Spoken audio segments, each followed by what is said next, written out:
Teraz som to pochopila, čo to vlastne znamená, tento citát. Si tým, kým sa obklopuješ.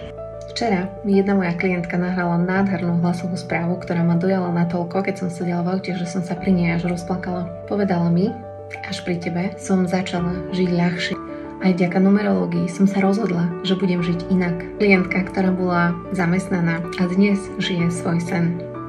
Stala sa mojou priateľkou a sme neustále celú dobu, odkedy sme spolu začali spolupracovať v kontakte a zahrňa ma raz za čas nádhernými čriepkami zo svojho života, čo všetko sa jej začalo diať, keď uverila v svoje sny a keď vykročila do akcie a do života. Obklop sa ľuďmi, ktorí veria v tvoje sny.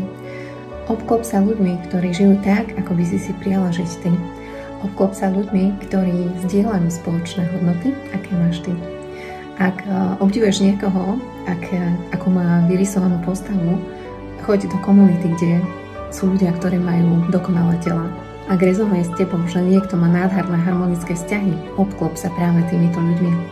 Ak s tebou rezonuje pojem sloboda, žiť slobodne a s ľahkosťou a rozumieť svojmu životu, nájdi takých ľudí v tvojom okolí. Kedysi som mala veľký strach z toho, keď mi ľudia hovorili: Livy, chcem byť ako ty. Mala som z toho naozaj obavy, pretože cítila som sa, že som originál a nechcela som, aby niekto bol mnou. Keď som začala učiť numerológiu a stala som sa lektorkou a mentorkou, tak jeden z mojich práve tých víziev bolo to, že ľudia začali napodobňovať tú moju cestu.